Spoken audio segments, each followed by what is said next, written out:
vários ataques à verdade, a verdade da palavra, a verdade daquilo que nós cremos, a verdade de Deus nos nossos dias. No primeiro domingo e no segundo, eu falei justamente sobre esses dois temas. Eu falei sobre que nós precisamos, antes de tudo, nos firmar na palavra, e falando que foi o primeiro ataque que houve contra a verdade, foi Satanás investindo contra a palavra de Deus, desmerecendo a palavra, chamando Deus de mentiroso. Eu quero dizer para você que isso ainda continua, ele continua fazendo a mesma coisa. Domingo passado, eu falei sobre a verdade do Evangelho sobre o ataque.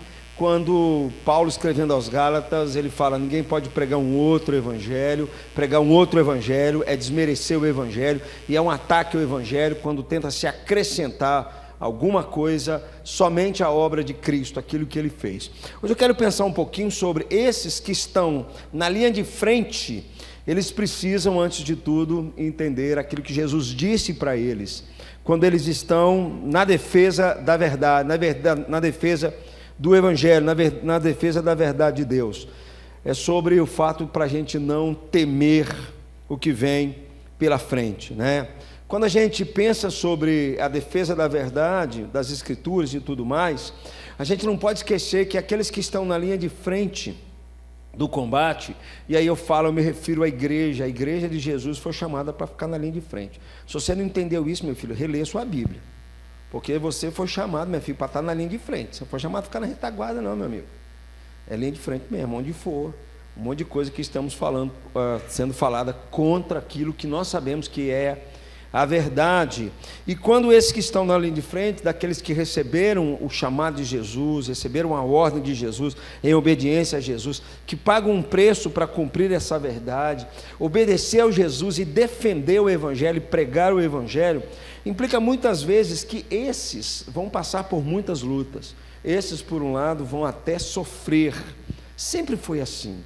Quando a gente começa a ler a Bíblia desde o Velho Testamento, Deus pega o povo de Deus, coloca o povo de Deus no meio do Egito, cercado por outros deuses, cercado pelo engano. Faraó era o símbolo disso, era uma realidade do engano, era uma realidade das investidas de Satanás, escravizando um povo, que era o povo de Deus. E ali eles estão cercados por várias propostas, por várias mentiras. Quando você lê Gênesis, capítulos 1, que fala sobre a criação, é Moisés escrevendo aquilo para o povo que estava no Egito, porque eles estavam sujeitos a ouvir: existe um Deus que criou o sol, existe um Deus que controla o rio, existe um Deus que controla o tempo, existe um Deus assim. Era assim os deuses do Egito. Então Moisés escreve para eles dizendo: não, há um único Deus que criou todas as coisas.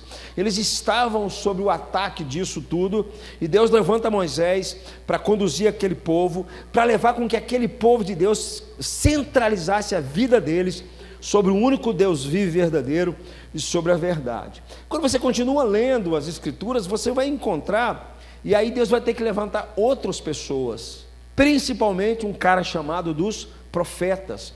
Os profetas, na verdade, eles eram uma boca de Deus, e eles foram chamados para não permitir que o povo de Deus se tornasse refém do mundo, se tornasse refém de Satanás, se tornasse refém da idolatria, se tornassem presas de falsos profetas, se tornassem presas de mentiras que eram pregadas ali, afastando o povo para longe de Deus. Então os profetas, aí nós temos uma lista enorme nas Escrituras: Samuel, Natã, Elias, Eliseu, Isaías, Jeremias. Os profetas maiores, os profetas menores foram levantados para se opor à mentira que era pregada, para não permitir que o povo de Deus caísse naquela mentira, e fazendo uma defesa muito clara da verdade de Deus, dizendo que há um único Deus e todo mundo precisa se render a esse único Deus, apontando para a pessoa de Jesus. E nós sabemos que os profetas, eles foram perseguidos, eles foram maltratados, eles foram humilhados,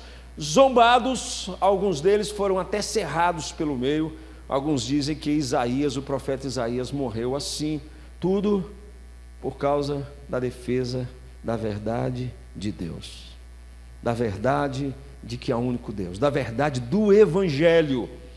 Quando você caminha um pouco mais no tempo de Jesus, também não é diferente. Jesus se torna como ele sendo o maior de todos os profetas, né? Além dele ser o Filho de Deus e tudo mais, nós sabemos como Jesus sofreu na mão daqueles que o perseguiram, a ponto tal dele ser colocado numa cruz e dele ser morto.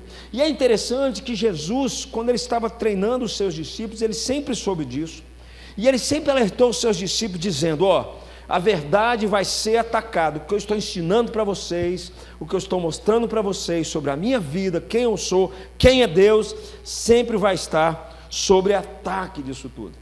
Mais à frente, quando você começa a ler o Novo Testamento, você vai encontrar agora os apóstolos, a igreja, e eles estão passando a mesma situação, eles estão passando a mesma realidade, eles estão sofrendo por causa da pregação do Evangelho, da pregação da verdade.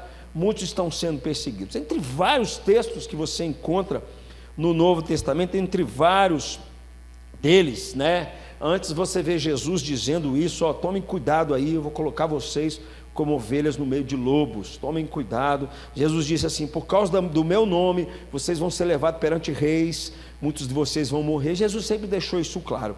E os apóstolos, por exemplo, você encontra entre tudo aquilo que eles falaram, Paulo dizendo coisas assim: nos últimos tempos se levantarão alguns que apostatarão da fé, vão obedecer a espíritos enganadores, vão obedecer a ensinos de demônios. Esses caras vão estar dentro da igreja, esses caras vão estar fora da igreja, atacando a verdade de Deus. E um dos que eu mais me encanto é quando Paulo, ele estava indo para Jerusalém, ele sabia que não mais voltaria, e ele diz assim em Atos capítulo 20: eu sei que depois da minha partida surgirão lobos vorazes que não pouparão o rebanho, e que dentre vós se levantarão gente falando coisas pervertidas para arrastar discípulos atrás deles.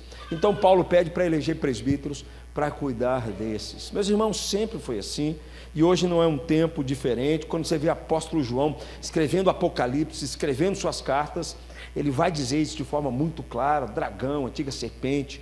Ele vai falar sobre a grande meretriz, vai falar tudo isso atacando a verdade, atacando a igreja, atacando o Evangelho, né? E aí talvez valha a pena a gente perguntar: por que tudo isso?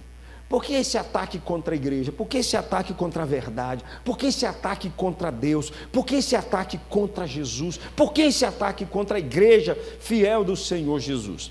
Eu creio que o Tim Keller resumiu bem isso, quando ele disse numa das suas frases, ele disse assim: se Jesus ressuscitou da morte, você deve aceitar tudo o que ele disse. Se não o fez, por que se preocupar com o que ele disse? Se Jesus ressuscitou da morte, você deve aceitar tudo o que ele disse. Se ele não fez, por que você vai se preocupar com o que ele falou? É justamente porque Jesus se declarou como sendo Senhor de tudo, quando ele se declarando que ele está acima de tudo, que ele é Senhor sobre todos, ele não aceita ser compartilhado com ninguém, ele não aceita viver e dizer assim: eu sou um entre os demais, eu só sou um Senhor, eu só sou um líder religioso entre os demais. Ele não veio para isso, ele veio dizer que ele é Deus, que ele está acima de tudo, que ele é digno de toda adoração, e que ele veio dizer sim, de forma muito clara, que não há outro mediador entre Deus e os homens, somente Cristo Jesus. E quando a gente fala isso hoje, as pessoas falam: vocês são muito intolerantes, vocês são muito arrogantes, com esse papo de dizer que só Jesus é o caminho, só Jesus é que conduz a Deus, só Jesus. É por causa disso que os cristãos hoje estão sendo atacados, na verdade, e entre muitas outras coisas mais. Jesus veio dizer que ele é a verdade, com V maiúsculo, a verdade absoluta sobre tudo. E é por isso, queridos, que dentro dessa realidade, que Paulo vai dizer depois em 1 Timóteo, que a igreja é coluna e baluarte da verdade, ela é responsável por pregar e viver essa verdade. É por causa desses que estão de fato vivendo o Evangelho, pregando o Evangelho e buscando viver a verdade de Deus, que eles estariam sob ataque, que Jesus, preocupado com isso, os encoraja e diz para eles não temerem, para eles continuarem. E é tão interessante isso, porque é bem diferente do que a gente ouve por aí. O que a gente ouve por aí são gente dizendo assim, né? Se você aceitar Jesus, é tempo de bênção, de prosperidade, de conforto, de sucesso, de riqueza, de saúde. Eu não sei qual Bíblia que esses caras estão lendo. Confesso a vocês que a minha Bíblia Quando eu leio as Escrituras, fico até com vergonha de dizer que eu sou até crente, para perceber de forma muito clara que Jesus disse que aqueles que são deles, aqueles que querem viver piedosamente em Cristo Jesus serão perseguidos, como o apóstolo Paulo nos diz. Então, qual que é a palavra de Jesus para nós hoje, para de fato nos encorajar, aqueles que estão querendo defender a verdade? Jesus vai dizer para eles não temerem. É isso que eu quero pensar com você, baseado num texto de Lucas, capítulo de número 12, versículos 1 a 12. E eu vou ler o versículo ímpar, por favor, leia o par junto comigo. Leia o par em seguida. Lucas 12, de 1 a 12, diz assim: posto que miríades de pessoas se aglomeraram, a ponto de uns aos outros se atropelarem, passou Jesus a dizer, antes de tudo, aos seus discípulos: acautelai-vos do fermento dos fariseus, que é a hipocrisia.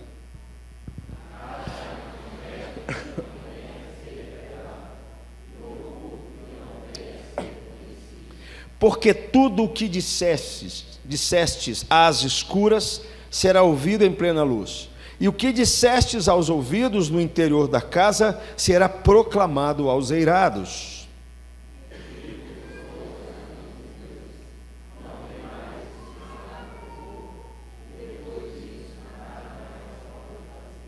Eu, porém, vos mostrarei a quem deveis temer.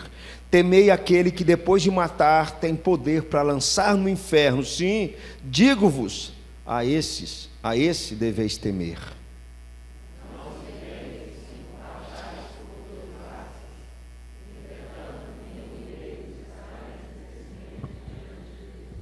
Até os cabelos da vossa cabeça estão contados. Não temais, bem mais valeis do que muitos pardais.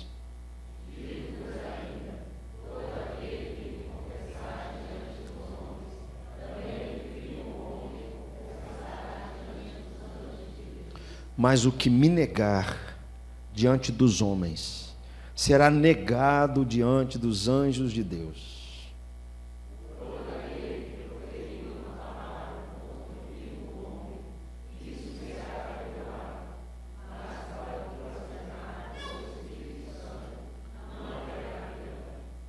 Quando vos levarem às sinagogas e perante os governadores e as autoridades, não vos preocupeis quanto ao modo por que respondereis, nem quanto às coisas que tiverdes de falar.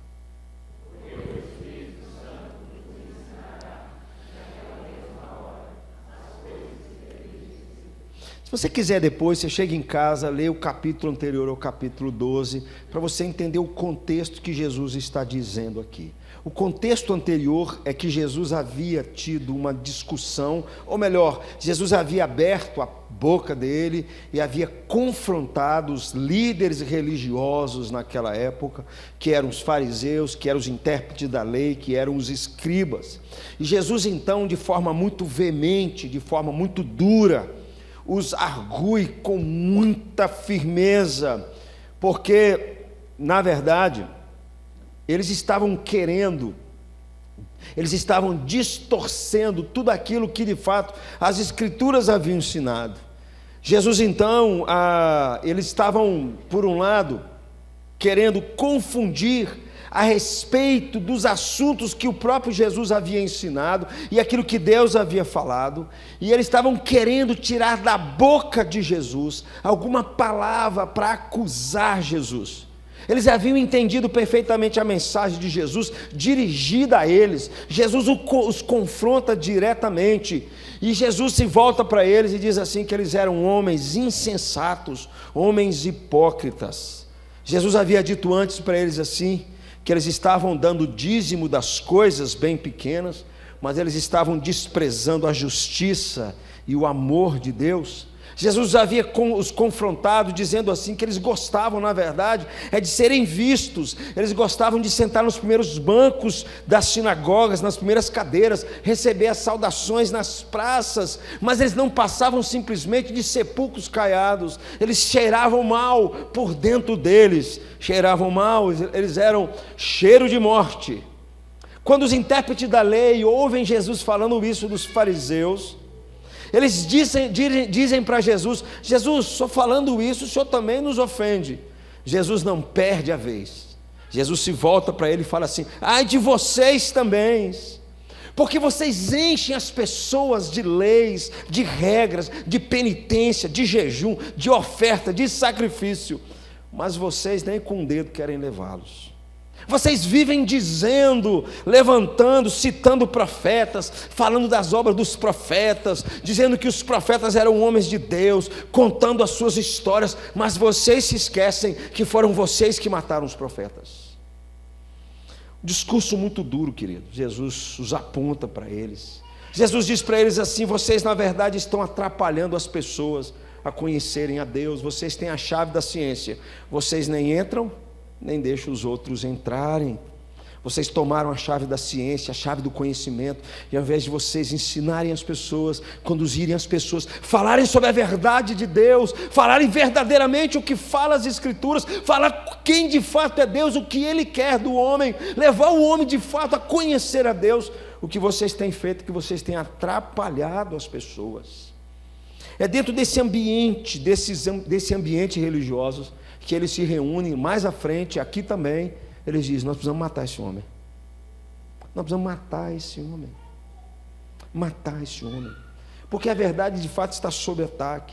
E é diante desse cenário que Jesus se volta para os seus discípulos e encoraja os seus discípulos a não desanimarem, a continuarem vivendo o que Jesus ensinou para eles, a continuarem sendo de Jesus, a continuarem pregando a verdade, a continuar vivendo a verdade. Como é que Jesus faz isso? Jesus faz isso de algumas formas que eu quero mostrar para você.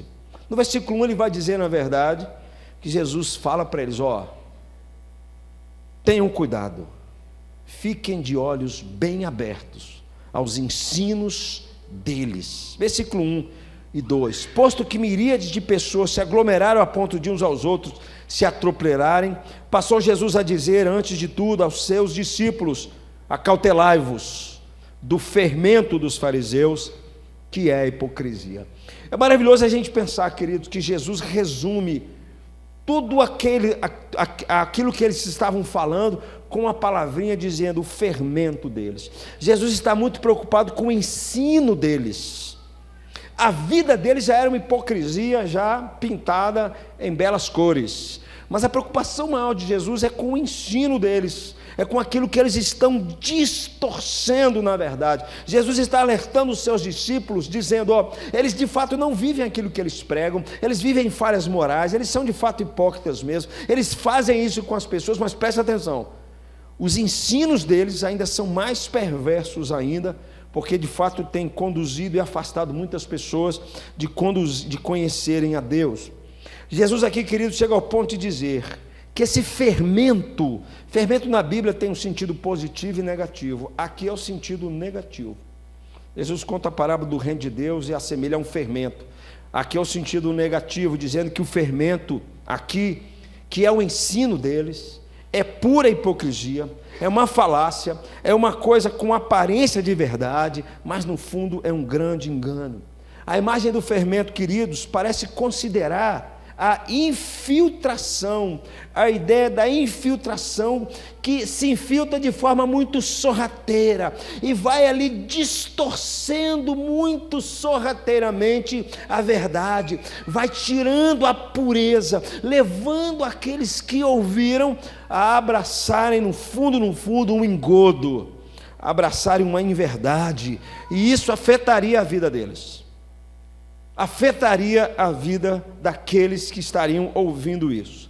Jesus, então, queridos, viu no ensino deles como algo potencialmente destrutivo para a vida dos seus discípulos, algo perverso para os seus discípulos, algo que não vinha do trono de Deus, algo que não vinha das Escrituras, algo que não vinha da boca dos profetas, mas vinha de um desejo do coração deles, de se beneficiarem com a fraqueza, com a fragilidade das pessoas, se beneficiarem, seja financeiramente, enganando as pessoas. Jesus aqui então encoraja os seus discípulos a ficarem alertas para esses falsos ensinos, para esses hipócritas, para aquilo que eles estavam dizendo, e é isso que ele está pedindo para nós. O que nós poderíamos traduzir, por exemplo, o fermento dos fariseus hoje para os nossos dias? Que tipo de ensino é esse? E aqui é um alerta interessante, meus irmãos, porque as pessoas hoje falam assim: falou o nome de Deus, eu estou dentro. Cantou uma música gospel, eu estou dentro. Falou não sei o que, eu estou dentro. Queridos, não é bem assim não, queridos. É bom que a gente fique alerta em relação a isso, porque no fundo, muitos desses estão atacando a verdade de Deus. Um fermento dos fariseus hoje, que é muito comum você ouvir isso, é dizer que o ensino que prega, por exemplo, que a salvação é pelas obras, é pela caridade, é pela observância de regras e mais regras, levando as pessoas a acreditarem que elas não estão mortas em seus delitos e pecados, levando a acreditar que as pessoas elas são boas por natureza e que está tudo bem com elas, e que se elas fizerem uma gracinha, andarem muito bem, Deus de fato vai salvá-las, levando-as a acreditar que elas não cometeram nenhum deslize, levando-as a acreditar que elas não precisam de um arrependimento profundo, que as leve a considerar a sua própria condição diante de Deus, e não mais confiar na obra de Jesus, mas confiar nas suas próprias obras de justiça, confiar na sua própria capacidade de escolher, na sua autossuficiência. Isso é fermento dos fariseus, queridos. Isso é um ensino que engana e oprime as pessoas, isso mata as pessoas. Nós vivemos num lugar assim.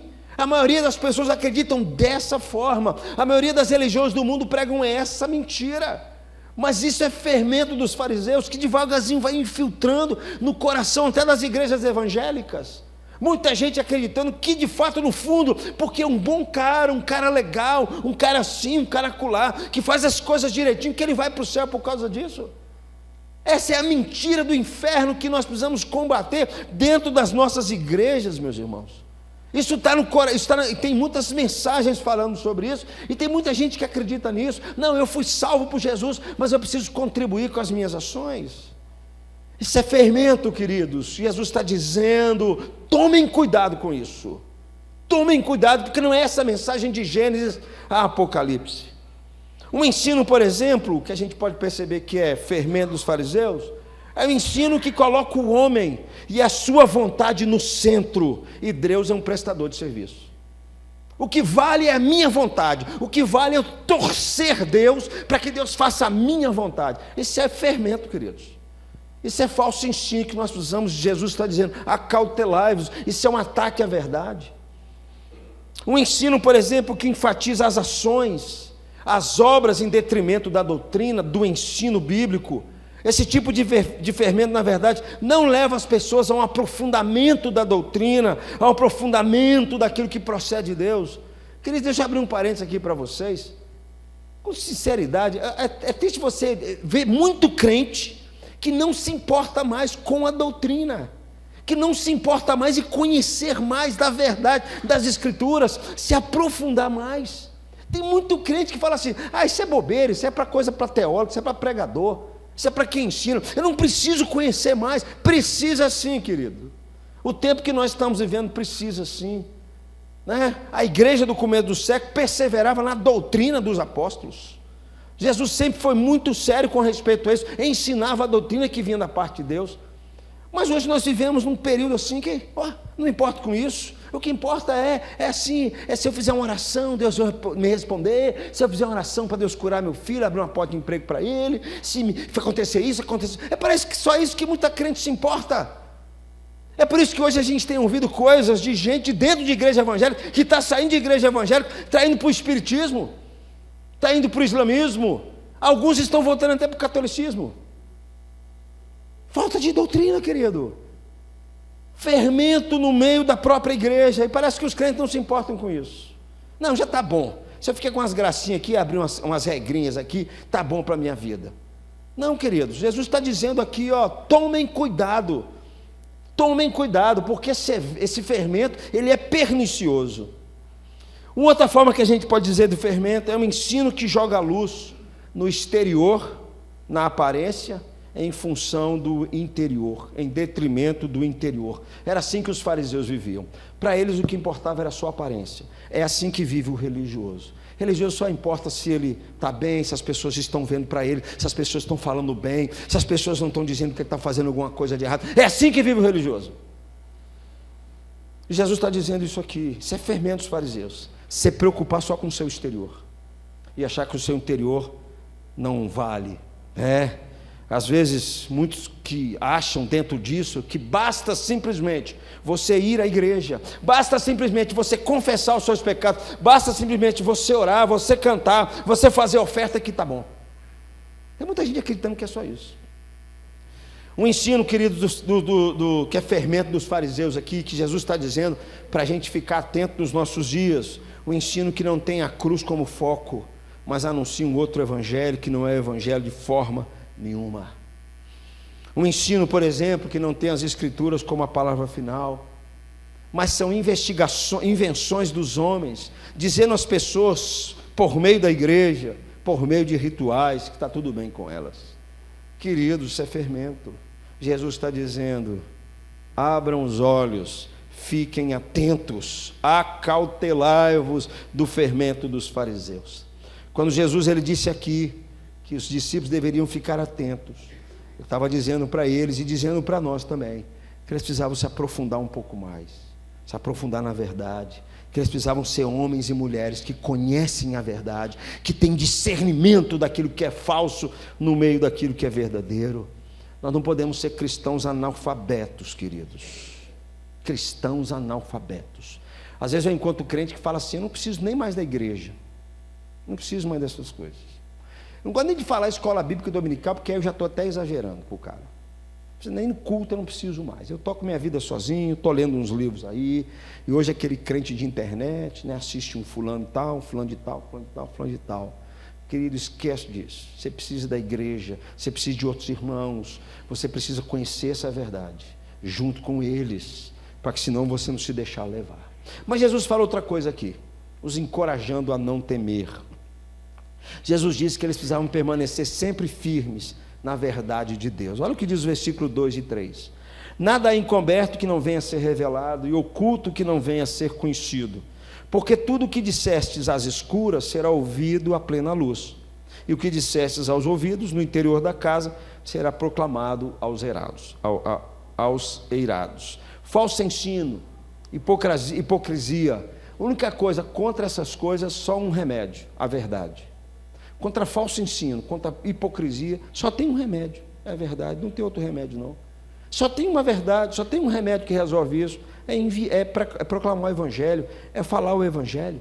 Uma hora a máscara cai, uma hora tudo se torna esclarecido, né? Jesus está dizendo: meu Pai leva em consideração, presta atenção, cada palavra dita, e mais, Ele está atento ao que está acontecendo no mundo. Quando todas as mentiras são ensinadas, quando as pessoas estão sendo enganadas, é que no fim, Ele está dizendo aqui, Ele vai acertar as coisas, Ele vai colocar as coisas às claras. Os homens que propagam o engano sobre a verdade de Deus podem achar que estão se beneficiando agora com as suas mentiras, com suas várias religiões, fortalecendo os seus falsos ensinos. Hoje tem crescido muito no meio das escolas, na boca de muito professor, a ideia do ateísmo, e eles ensinam isso para os alunos, eles influenciam jovens, enganam adolescentes com as suas mentiras, dizendo que Deus não existe, não foi Deus é quem criou o mundo, e por aí afora vai tudo mais, que a Bíblia é uma invenção de homens, que Deus, na verdade, o Deus dos cristãos não tem nada a ver.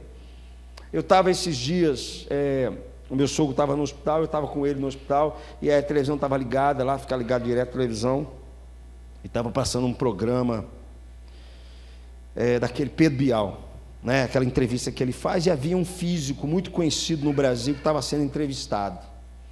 E ele falando assim: eu sou agnóstico, eu acho que é impossível, eu acredito que tem mais coisas do que isso aqui que a gente está vendo, mas eu não creio. Disse assim, num português bem claro, ele falou assim: o Deus judaico cristão não existe. Isso aí para mim é fato. O Deus judaico cristão, que os cristãos e os judeus alegam crer, ele não existe, isso é conversa. Mas eu acredito que existe uma força, ou existem forças, ou existe um monte de coisa aí, coisas que a gente não pode conhecer. Aí todo mundo fica assim: uau, como é que eu vou fazer com isso? Né? Queridos, isso de fato a Bíblia está dizendo que vai chegar um dia que Deus vai pegar toda essa mentira, todo esse engano, e vai colocar as claras como o texto está dizendo. Jesus está dizendo aqui: permaneçam, meus discípulos, no que eu ensinei para vocês, no que eu fiz para vocês, na verdade minha que eu ensinei para vocês, naquilo que o Pai veio revelar através de mim a vocês. A razão é que vai chegar um dia em que tudo em que está encoberto vai ser revelado. Vai chegar um dia que aquilo que eles falaram às escuras vai ser colocado às claras. Vai chegar um dia que todo esse engano, esse engodo vai ser colocado, e a máscara vai ser colocada em panos claros, e a máscara vai cair. Será um dia quando a Bíblia nos fala que todo joelho se dobrará, e todo homem terá que reconhecer que Jesus é o Senhor, e aquele que está sentado no trono é o Cordeiro, seja o louvor, a honra e a glória, e o domínio pelos séculos dos séculos. É nesse dia que ele vai tirar as vendas e dizer: ó, perceba aqui, perceba acolá, vocês que permaneceram firmes no meio de tanto engodo, ele vai trazer às claras isso também. Então Jesus aqui está encorajando os seus discípulos a permanecer firmes na sua palavra, por mais que eles possam não ver alguma coisa mudando. Pelo contrário, esses falsos ensinos parece que eles estão crescendo, parece que eles estão se aproximando, parece que eles estão nos oprimindo, mas Jesus está dizendo: tem um prazo para acabar, porque vai chegar um dia em que tudo vai ser revelado, tudo vai ser colocado às claras. Toda a perseguição contra a verdade que a igreja pregou, toda a perseguição alegando que a palavra de Deus é uma mentira, alegando um monte de coisas sobre isso, vai ser colocado às claras, e esse dia há de chegar. Por isso que Jesus está dizendo para eles: não temas, não temas, continue firme na palavra, esse dia vai chegar. Terceira coisa que Jesus diz aqui, Jesus os encorajando. Jesus diz assim que, presta atenção nisso, querido: o meu Pai cuida de vocês. O meu Pai cuida de vocês. Versículos 4 a 7, vou repetir, diz assim: digo-vos, pois, amigos meus, não temais os que matam o corpo, e depois disso nada mais podem fazer. Eu, porém, vos mostrarei a quem deveis temer. Temei aquele que depois de matar tem poder para lançar no inferno. Sim, digo-vos, a esse deveis temer. Não se vendem 2 pardais por 2 asas? 5 pardais por 2 asas? Entretanto, nenhum deles está em esquecimento diante de Deus. Até os cabelos da vossa cabeça estão contados. Não temais, bem mais valeis do que muitos pardais. Primeiramente, querido, Jesus chama seus discípulos aqui de amigos. Fantástico. Jesus volta-se para os seus discípulos e fala: amigos. É dessa relação que eu quero que vocês tenham comigo, é dessa relação que eu quero que vocês dependam. Eles são encorajados não por alguém distante, não por um mestre ensinando simplesmente aos seus alunos, mas alguém que os considera como amigos, amigos amados, amigos que estão na luta pela causa do Evangelho, amigos que estão na luta, e Jesus está os treinando para que continuem na vivência do Evangelho e na pregação do Evangelho, na pregação dessa verdade. É para esses amigos que Jesus lhe diz que eles não deveriam temer, e a razão é: porque o meu Pai cuida de vocês. É o que ele está dizendo aqui. Esses que vos perseguem, o texto diz, podem até matá-los, podem até atingir a família de vocês, podem até, na verdade, oprimi-los, podem até roubar o emprego de vocês, roubar as casas de vocês, mas saibam de uma coisa: na alma eles não tocam. Na alma eles não tocam. Eles não podem fazer nada, como Jesus está dizendo, porque aqueles que um dia se entregou a Cristo, que creu em mim, Jesus está dizendo, ele não perderá sua alma, e um dia ainda eu ressuscitarei no último dia. Nós sabemos que é isso que a Bíblia nos ensina. Eu restaurarei o seu corpo, que pode estar marcado por causa dos embates que vocês vão ter perante um mundo que vai contrário à minha verdade. Esse, queridos, é um forte alento da esperança cristã. Aqueles que morrem em Cristo vão se encontrar com Ele, são dele, estarão com Ele, e nada, absolutamente nada, poderá tirar das mãos de Jesus.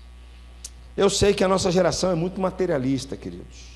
Talvez esse texto para nós nos choque um pouco por causa disso, porque nós estamos muito preocupados com o nosso aqui e agora.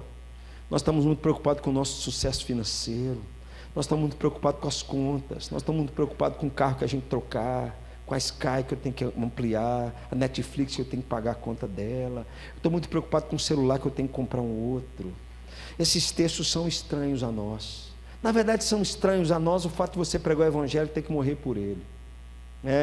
Eu estava esses dias, Letícia, eu dei um livro para Letícia ler, um livro simples, não muito pesado, Torturado por Amor a Cristo, uma coisa assim bem light para ela ler. Ela vai ler nesse negócio, uma coisa bem tranquila, aqueles que seguem a Cristo. É um cristão que viveu na mão da Rússia, sofreu na época do comunismo, do marxismo, muito pesado. E ele conta as experiências dele, como Deus cuidando dele, presente com ele. Os caras pegavam, colocavam o cara na câmara de gás, deixavam o cara por dias lá, para matar o cara assim, a exaustão. E ele, pela graça de Deus, saía de lá vivo, sabe? Então assim, a Letícia, quando leu isso, falou assim: pai, vou ser sincero para o senhor, eu acho que esse negócio aqui nem aconteceu, não é verdade, pai? Eu falei assim: filho, sabe por que a gente pensa assim?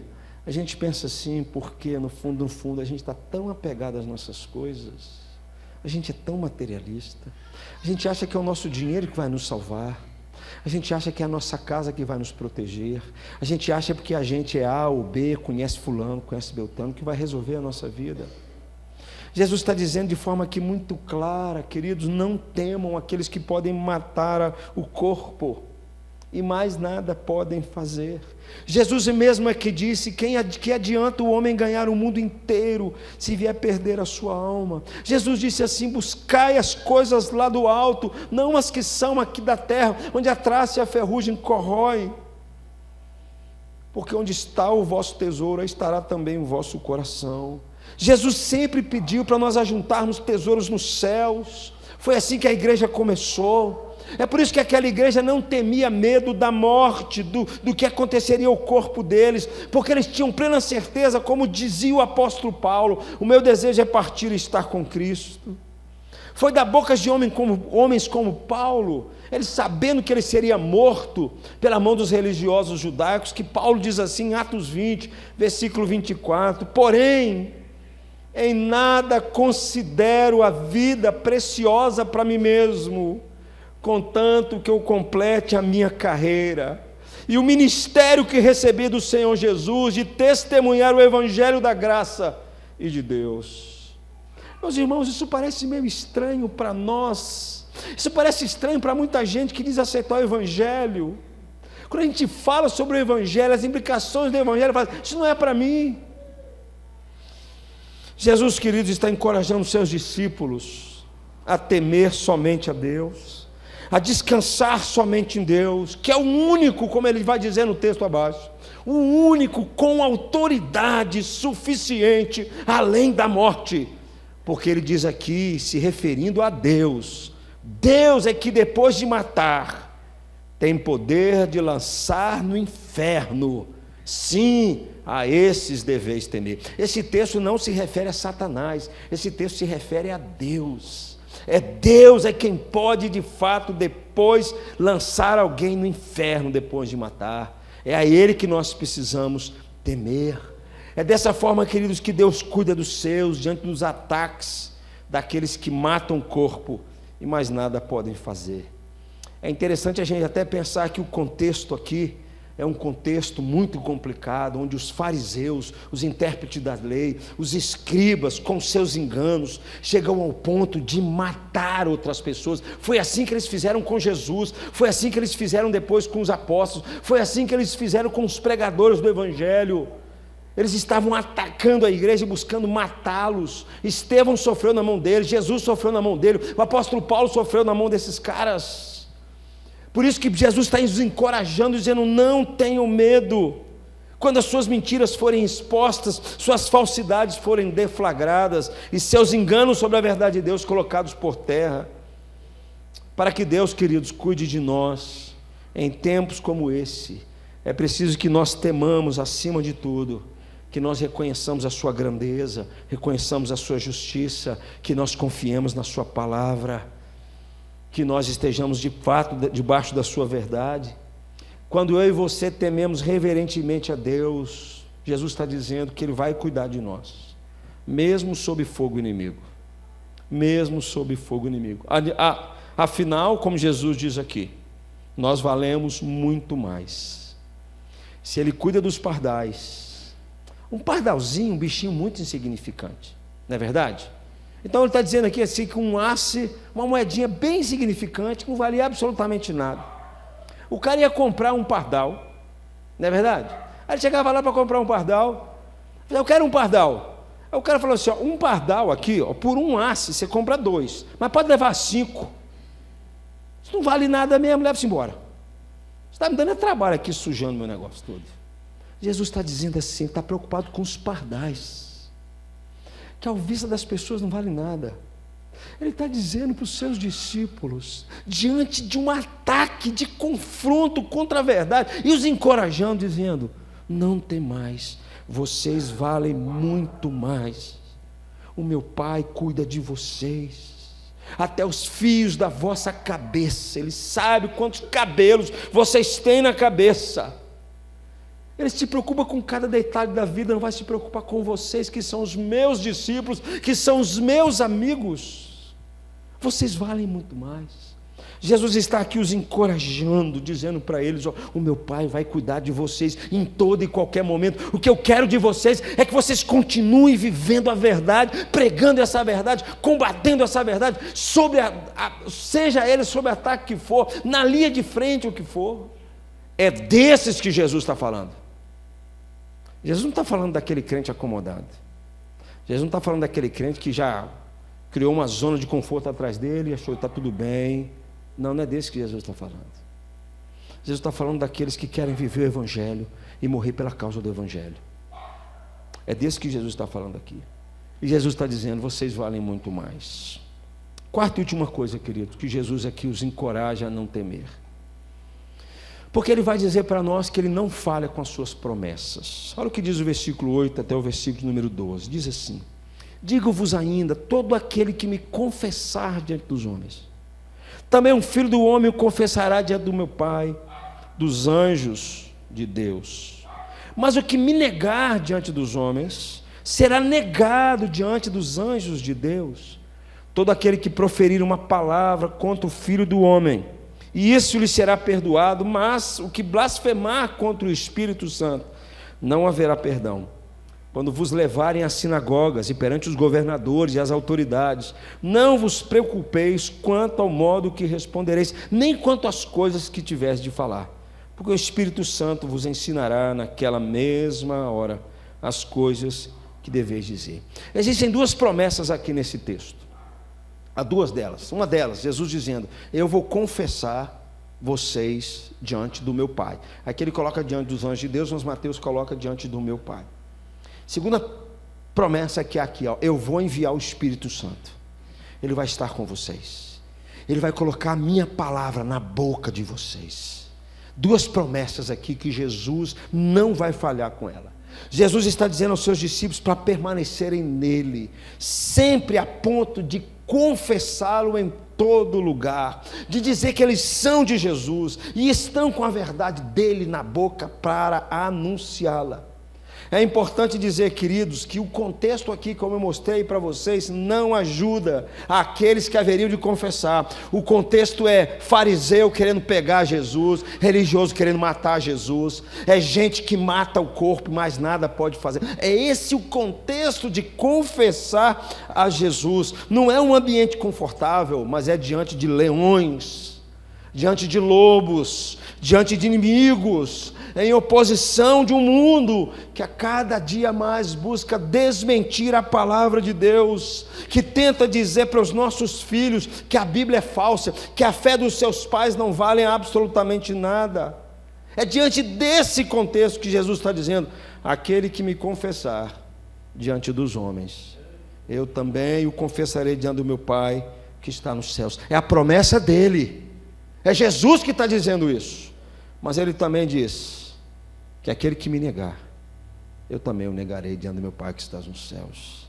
É por isso que Jesus está dizendo, não tenham medo, não tenham medo, se vocês não me negarem, não negarem a verdade, se vocês confessarem que vocês são meus, se vocês viverem para mim, eu estou dando a minha palavra, que eu vou confessar diante do meu Pai que estás nos céus. Ele deveria, queridos, e nós também, nós deveríamos, eles e nós, guardarmos essa promessa de Jesus no coração. Ela é suficiente, mesmo estando diante de governadores, de autoridades, de gente com poder nas mãos. Não sei se os irmãos têm reparado, mas vários países do mundo já estão dando a mão para um monte de coisa. Um monte de coisa que é um confronto à verdade da palavra de Deus. Nós sabemos disso, queridos. Nós sabemos disso. Eu citei domingo passado aqui a possibilidade, que eu acho que aquele eutanásia, matou um cara vivo porque ele era tetraplégico. Nós sabemos que o mundo tem dado as mãos para vários conceitos: aborto, homossexualismo, ideologia de gênero. Amanhã vai vir engenharia genética, amanhã vai vir eutanásia, amanhã vai vir pedofilia. Tem países que já não vão considerar a pedofilia como crime. Isso é um ataque à verdade, queridos. Isso é um ataque à verdade de Deus. É um ataque que vem de fora. E muitas igrejas abraçando essas coisas, aceitando essas coisas. Jesus está dizendo: aquele que me confessar diante dos homens, eu também o confessarei diante do meu Pai que estás nos céus. E aqui a promessa dele em segundo plano é que ele enviaria o Espírito Santo, que colocaria a verdade na boca daqueles que de fato estariam sob ataque na pregação do Evangelho. É maravilhoso saber, meus irmãos, como Jesus não só está preocupado com as nossas vidas, mas Ele está preocupado com a verdade que nós precisamos anunciar, ser falada. Ela não pode ser adulterada, ela não pode vir com engano.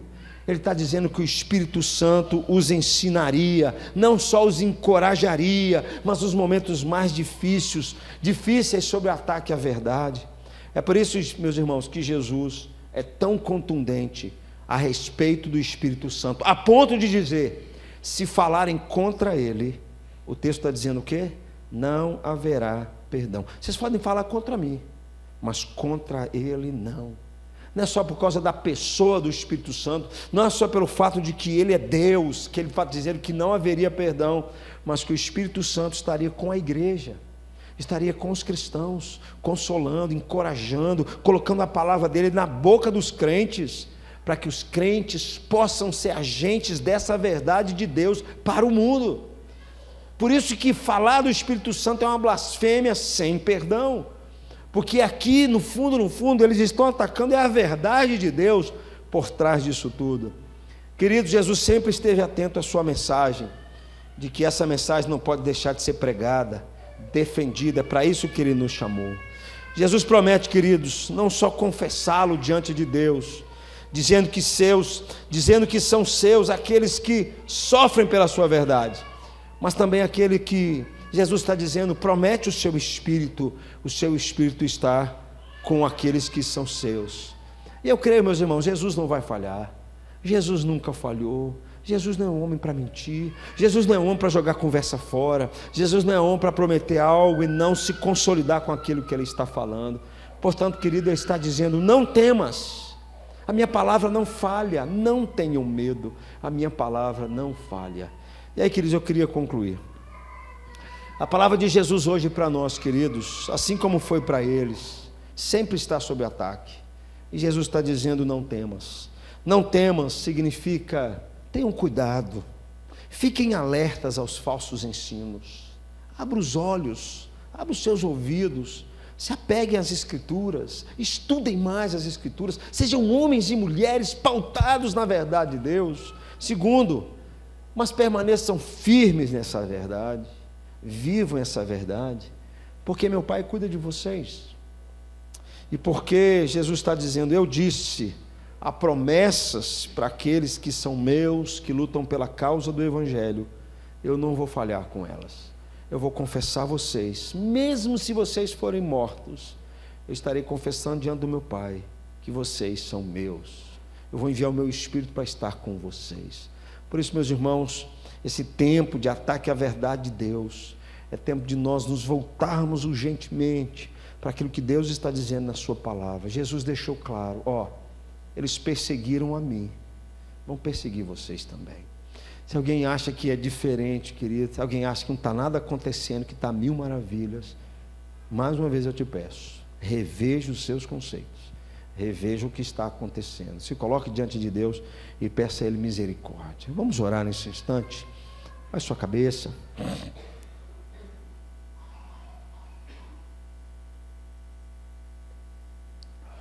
Vamos orar.